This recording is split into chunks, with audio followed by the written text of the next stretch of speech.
Hello बच्चों, स्वागत है आपका हमारे यूट्यूब चैनल परफेक्ट क्लासेस पे। आज हम आप लोगों को ऐसे क्वेश्चंस के बारे में बताएंगे जो लगभग हर बार क्लास 10th के बोर्ड में आता है। देखिए, ये हमारे पास क्लास 10th का मैथ का पेपर है।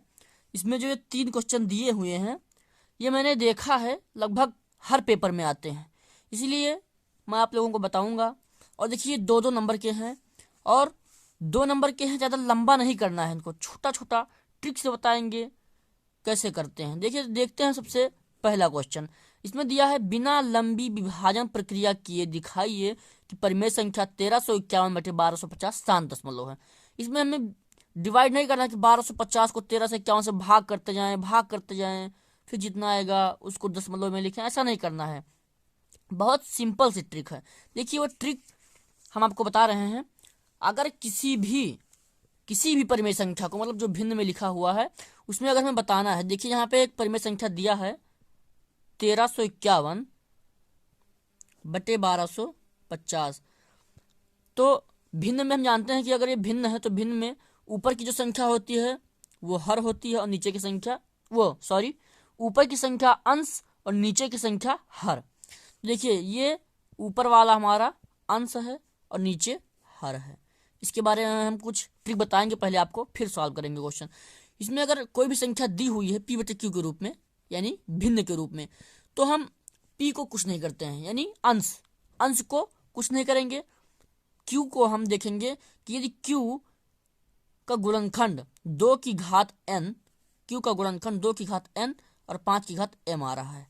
mn से बहुत बच्चे कंफ्यूज होने लगते हैं। mn से कंफ्यूज नहीं होना। n का मतलब कोई भी संख्या, m का मतलब भी कोई भी संख्या, 0 से लेके अनंत तक। तो इसीलिए हम 1250 का फैक्टर करेंगे। फैक्टर कैसे? बस सिंपल सा आप लोगों ने सीखा होगा, जिस तरह से प्राइम फैक्टोरिजन मेथड से आप लोग एलसीएम निकालते थे, वैसे ही काट देंगे। 2 6 12, 2 दूनी 4, 5 6 10,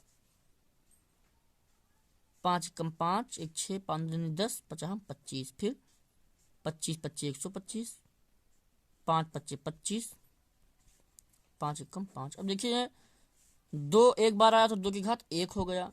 5 1 2 3 4 बार आया तो 5 की घात 4 हो गया। यहीं पे हमें देखना था कि 2 की घात कोई संख्या आ जाए और 5 की घात में कोई संख्या आ जाए, कोई भी संख्या 0 से लेकर अनंत तक, तो वह शांत दशमलव हो जाएगी। यहाँ पे हमने फैक्टर किया 1250 का और देख रहे हैं कि उसका फैक्टर 2 और 5 की घात आ रही है, यानी हम 1351 को कुछ नहीं लिखेंगे और 1351 को कुछ नहीं लिखेंगे, वैसे ही लिखा रहने देंगे। और 1250 को हम 2 और 5 की घात के रूप में लिख देंगे। 2 की घात 1 गुणे 5 की घात 4, यानी 2 की घात 1 और 5 की घात 4 में है, अतः लिख देंगे। अगर आप लोग लिखना चाहिए तो देखिए, हम लिखने का ट्रिक बता रहे हैं।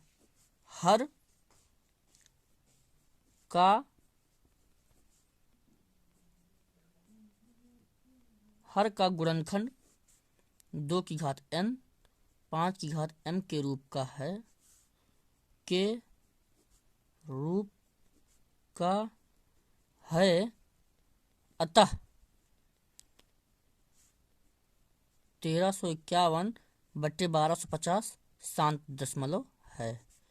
शांत दशमलव है, सिंपल सा। इसके बाद दूसरा क्वेश्चन देखिए क्या है। द्विघात समीकरण 3x² - 2√6 + 2 = 0 के मूल गुणनखंड विधि द्वारा। लगभग 10th में पहुंच गए हैं सभी बच्चे, तो सबको गुणनखंड करना तो आता ही होगा और गुणनखंड करके उनके मूल निकालना भी आता होगा। तो देखिए, करते हैं सबसे पहले सॉल्व। क्वेश्चन है 3x² - 2√6 x + 2 = 0। क्वेश्चन है हमारा, ये एक हो गया। दूसरा क्वेश्चन है 3x² - 2√6 x + 2 = 0, इनके मूल निकालना है। गुणनखंड विधि से मूल निकालने के लिए आप लोग जानते होंगे कि पहले हम प्रथम पद और अंतिम पद का गुणा करवा लेते हैं। यानी देखिए, 3x² × 2 तो होगा 6x², गुणा करवा लेंगे, फिर बीच वाले पद को तोड़ेंगे और ऐसा तोड़ेंगे कि इनका दोनों का जो गुणा आया है 6x², इस तरह तोड़ें कि जब हम इन दोनों को तोड़े हुए भाग को, इन दोनों के तोड़े हुए भाग को गुणा करें तो 6x² आए और जोड़ें तो -2√6 आए। देखिए कैसे, बहुत लोग कंफ्यूज हैं कि √6 कैसे होगा। देखिए बता रहे हैं, -6 माइनस का √6x और माइनस का √6x, बहुत सिंपल है। देखिए -√6 देखिए ये एक माइनस का 1√6 और माइनस का 1√6 एक ही एक तो है, तो माइनस का 1√6 और माइनस का 1√6 बराबर माइनस का 2√6 और x तो लगा ही साथ में, माइनस का 2√6x, यानी हमारा ये आ गया। जोड़े घटाएं तो बीच वाला पद आना चाहिए, और यदि गुणा करें तो इन दोनों का गुणनफल के बराबर आना चाहिए। सिंपल सी बात है। इनका गुणा करके भी देख लेते हैं, -√6x -√6x। देखिए जब गुणे में रहता है कोई चीज़ तो माइनस से देखिए दोनों तरफ है, तो माइनस तो सबसे पहले कैंसिल होगा। अब √6x को गुणा करेंगे तो क्या हो जाएगा, √6x²। अब तो सब लोग जानते होंगे, यदि अंडर रूट लगा हुआ है किसी संख्या पर और उसका वर्ग भी हो रहा है तो वर्ग से वो अंडर रूट कट जाता है, तो इस जगह 6। लेकिन यह स्क्वायर x से नहीं कट रहा है, इसलिए x पे लगेगा। गुणनखंड वो गुणनफल 6x², यानी हमारा -√6x -√6x इसके लिए बिल्कुल सूटेबल है। तो हम पहला पद लिख लेते हैं 3x² माइनस, अब हम -2√6 नहीं लिखेंगे बल्कि इसका तोड़ा हुआ रूप लिखेंगे। क्या है ये, माइनस का √6x माइनस का √6x + 2। अब इन दोनों को हम एक साथ लेके कॉमन ले लेंगे और इन दोनों को एक साथ कॉमन लेंगे। देखिए इसमें कॉमन क्या निकल रहा है। अब लोग सोचेंगे यहाँ तो 3 यहाँ पे √6 से कैसे करेंगे। देखिए जिस तरह से 6 आया हमारा 6x², तो √6 और √6 को गुणा किया तब 6 आया, यानी एक कोई संख्या मतलब 6 है, यदि कोई एक संख्या है तो उसके 2 अंडर रूट में फॉर्म होते हैं, उसके फॉर्म यानी उसका रूप 2 अंडर रूट में होता है। जैसे 6 का रूप √6 गुणा √6 है, उसी तरह 3 का रूप क्या होगा, √3 गुणा √3। तो इस 3 में से हम एक √3, देखिए इस 3 में 2 √3 है तो एक √3 कॉमन ले लेंगे। x यहाँ भी है तो यहाँ से x भी कॉमन ले लेंगे। अब देखिए क्या बचता है, 2 √3 रहते हैं इसके अंदर, 2 √3 रहते हैं ना, मैंने बताया। एक √3 कॉमन ले लिया तो एक √3 बच गया, तो यहाँ पे एक √3 लिख देंगे। x² यानी 2 बार x है तो एक x यहाँ पे ले, एक x भी कॉमन। अब देखिए √6, तो देखिए √6, तो √6 को हम ऐसे भी तो लिख सकते हैं, मतलब रूट के अंदर √2 गुणे √3, यानी √2 √3 दो चीज़ें हैं, तो इसमें से √3 हमने यहाँ कॉमन लिया तो यहाँ से भी √3 कॉमन लेना पड़ेगा। यहाँ से √3 कॉमन हो गया अगर, तो क्या बचा हमारे पास, √2, तो ये देखिए माइनस लगा है तो -√2 हो गया। अब इतना पार्ट हमारा सॉल्व हो गया, अब इधर का पार्ट बचा है।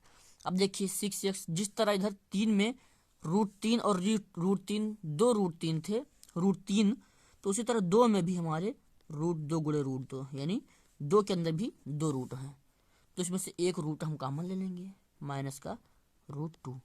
अब x तो एक ही जगह है इसलिए नहीं लेंगे कॉमन। अब देखिए यहाँ पे √6 मैंने बताया है, √6 में √2 √3 दोनों हैं। अब यहाँ पे √6 में से √2 कॉमन हुआ है तो यहाँ पे √3 बचेगा, यहाँ पे √3 और साथ में x बचेगा, फिर माइनस। अब यहाँ से हमने √2, देखो 2 में √2 दो रूट हैं, 2 में √2 गुणे √2, तो एक √2 तो कॉमन है, यहाँ पे बचा एक √2 तो उसको भी लिख देते हैं। सबसे सिंपल बात, अगर यदि हमारा गुणनखंड सही या नहीं सही है उसके लिए देखिए क्या देखते हैं, जो दोनों ब्रैकेट आए उसमें सेम संख्या है या नहीं, मतलब समान संख्या आ रही है ना, √3x -√2 और √3x -√2, तो सही है गुणनखंड। अब देखिए जो ब्रैकेट में लिखा रहता है उसको हम एक बार लिखते हैं केवल, √3x -√2, यहाँ भी लिखा है लेकिन एक ही बार लिखेंगे, और जो संख्या बाहर रहती है उसको हम एक ब्रैकेट में कर लेते हैं, उसको हम क्या कर लेते हैं, एक ब्रैकेट में बराबर 0। अब देखिए √3x -√2 बराबर 0 और √3x माइनस रूट 2 बराबर 0। देखिए दोनों संख्या सेम है, दोनों सेम है तो दोनों के लिए एक ही चीज़ होगा। अब देखिए आगे क्या करते हैं, अब हम इसको सॉल्व कर लेंगे। देखिए कैसे सॉल्व करते हैं, रूट 3x माइनस रूट 2। अब देखिए इधर का रूट 3x ऐसे ही रहने देंगे बराबर, ये रूट 2 इधर माइनस में है तो इधर जाके प्लस में रूट 2 हो जाएगा। अब x हमारा इधर बच्चा, देखिए x रूट 3 के साथ मल्टीप्लाई में है तो उधर जाके डिवाइड में हो जाएगा। x का मान रूट 2 बटे रूट 3 बस। अब दोनों जगह पे रूट 2 रूट 3 है तो क्या कर देंगे, x बराबर अंडर रूट 2 बटे 3। देखिए अगर कोई चीज़ रूट दो आंसर में लिखा तो एक साथ रूट में लिख सकते हैं, या एक साथ रूट में लिखा हुआ है तो उसको अलग करके लिख सकते हैं। देखिए x का मान हमारा मूल निकालना था तो 2 मूल आएंगे और दोनों ही बराबर हैं। देखिए 3, अब इसमें भी निकाल लेते हैं, आप लोग कंफ्यूज, इसमें भी वही करेंगे। रूट 3x बराबर, ये माइनस का रूट 2 हो तो जाके प्लस का रूट 2 हो जाएगा। x इधर 3 मल्टीप्लाई में है तो उधर डिवाइड में हो जाएगा, वो भी रूट के साथ में। देखिए दोनों जगह आंसर हर में रूट है तो हम उसको एक ही रूट में लिख देते हैं, अंडर रूट 2 बटे 3। यानी हमारे इसमें 2 मूल निकले और दोनों का मान समान है, यानी एक रूट 2 बटे 3 एक रूट 2 बटे 3। देखिए इस तरह से क्वेश्चन आते हैं। देखिए आंसर एक ही है लेकिन कितना फंसाने वाला रहता है। कोई दिक्कत नहीं, मैं बता रहा हूँ आप लोग करिए, बिल्कुल तैयार कर लीजिए, बिल्कुल आएगा तो आएगा, मस्ट है। देखिए पेपर बनाने वाला भी जानता है कि गुणनखंड तो सब लोग जानते हैं, गुणनखंड करना सब लोग, लेकिन कौन कितना दिमाग लगा के करता है, मेन बात ये है। बहुत लोग देखते ही अरे ये तो नहीं कर पाएंगे, कोशिश करो, कैसे नहीं होगा। देखिए अब हमारा अगला क्वेश्चन है, यदि 3 बिंदु a, 0, 0, v और 1, संरेख हैं तो सिद्ध कीजिए कि 1 बटे a प्लस 1 बटे b 1 के बराबर है। तो देखिए इसमें संरेख सबसे पहले उसने बता दिया है हमें। संरेख का मतलब कि एक ही रेखा पर बना लेते हैं इसका हम चित्र। देखिए संरेख है तो इसका हम बना लेते हैं सबसे पहले चित्र। चित्र कैसे बनेगा, ये एक रेखा है, मान लिया ये एक रेखा है। इसमें देखिए ये 3 बिंदु हैं, a, 0, 0, b, 1, 1, एक यहाँ एक यहाँ एक यहाँ, तीनों एक ही बिंदु पे हैं। इसको मान लिया हमने a, इसको मान लिया b और इसको मान लिया c, तीनों एक ही बिंदु पे हैं। तो एक ही बिंदु पे होने के लिए जो मान निकलता है उसको हम संरेख कहते हैं।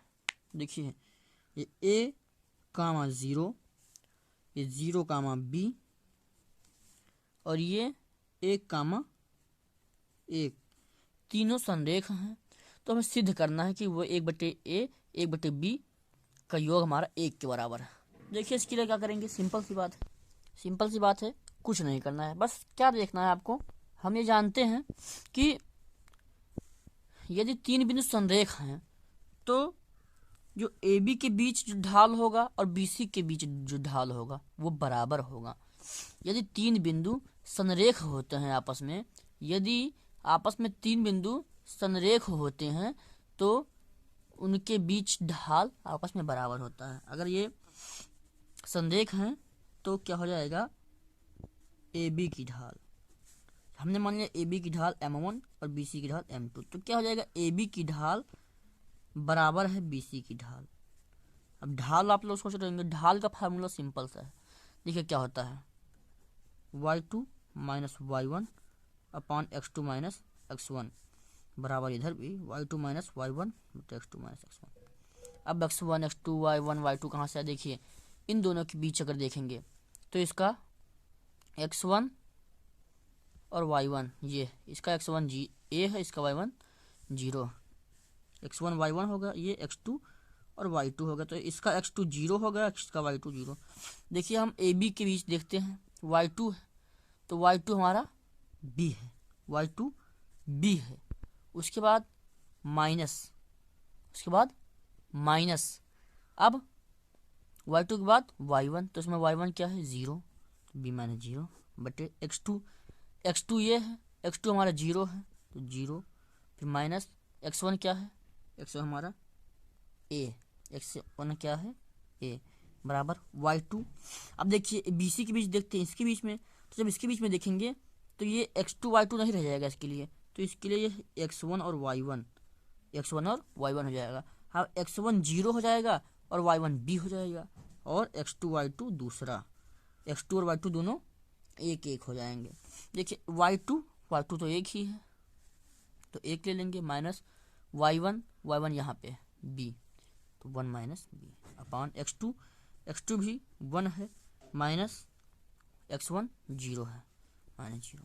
देखिए ये होगा b माइनस 0, तो b, 0 माइनस ए तो a, 1 माइनस b ही है, 1 माइनस 0 तो 1। अब देखिए क्या करते हैं, ये हो गया। देखो 0 माइनस ए है तो ये माइनस का ए हो जाएगा। अब इसका हम क्रॉस मल्टीप्लाई कराएंगे, तो क्रॉस मल्टीप्लाई कराने के बाद b का b से और ये माइनस ए का 1 माइनस बी से। अब इतना सब कुछ होगा तो हम आगे सॉल्व तो कर ही लेंगे। देखिए बहुत सिंपल सा क्वेश्चन था आप लोगों के लिए, और अब इसके आगे हम नहीं लगाएंगे, इसके आगे आप लोग लगा कर फिर हमें कमेंट बॉक्स में बताइए कितना उत्तर आएगा। यदि नहीं लगा पाते हैं तो फिर हम अपने अगले वीडियो में बताएंगे। अगर नहीं लगा पाते हैं तो ये हमारा फ़ोन नंबर है 6394276501, ये हमारा व्हाट्सअप नंबर है, इस पर मैसेज करिए, हम आपको सॉल्व करके बताएंगे। ठीक है, ऐसे ही बोर्ड में आने वाले महत्वपूर्ण क्वेश्चन के बारे में जानने के लिए चैनल को सब्सक्राइब करें, लाइक करें और शेयर करें।